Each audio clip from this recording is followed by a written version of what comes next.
All right, so the second part is about creating a graph for a situation. So in this case, we're going to be creating two graphs so I can kind of show you the difference. And there's a table that goes along with this one. So this one has to do with an airplane flight. Well, you see the table and you'll notice it's like what we were doing before with X and Y. Time is your X because time is constant. Nothing's going to change that. So we need at least 9. So 1, 2, 3, 4, 5, 6, 7, 8, 9. And we can just put them in like zeros right there. 10, 20, 30, 40, 50, 60. I might turn this way, 70, 80, 90. I probably should have done that for all of them. I'll do that for all of them. 10, 20, 30, 40, 50, 60, 70. Okay. And I already did this. I have altitude, and then in parentheses, I have 1,000 feet. That means if it says 2, it means 2,000 feet. 4 is 4,000 feet. 6 is 6,000 feet. 10 is 10,000 feet. 20 would be 20,000 feet.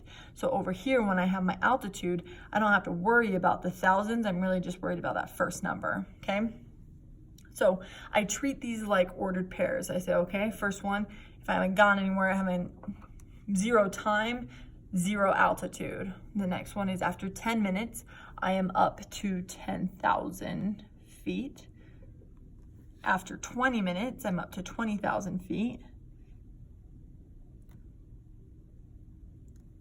And after 30 minutes, I'm up to 30,000 feet.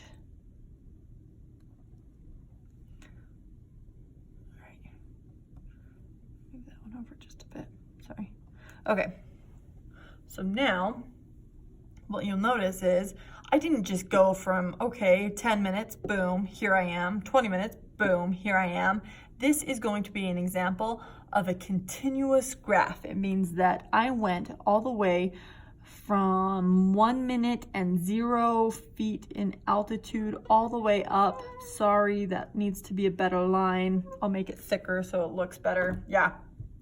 So there was 1 minute, 2 minutes, 3 minutes, 4 minutes that all happened right in there. And at each one of those, I was at a different altitude. Do you see that? So it has to make sense with whatever it is that you're creating, the story that you're creating or being told to create. It needs to make sense with the graph. And so I make it all the way up to 30,000 feet in 30 minutes. And then you'll notice it skips and it doesn't tell me 40,000 or 50,000, but it does tell me 60,000. So I know that right here at 60,000, I am still at 30,000 feet. Well, you can assume that that's where they stayed. So that's part of your continuous graph, okay? And then as you start your descent, you'll notice that it's starting to give us some more ordered pairs. So at 70, I'm at 20,000, so that's right there.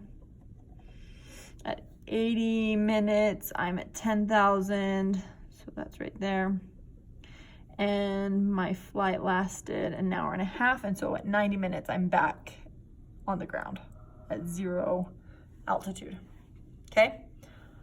So that's an example of a continuous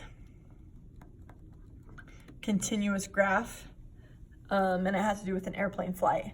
Now this next graph I'm gonna show you is tickets to a show.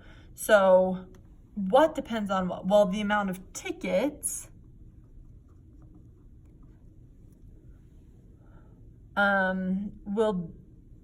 sorry, I'm gonna fix that.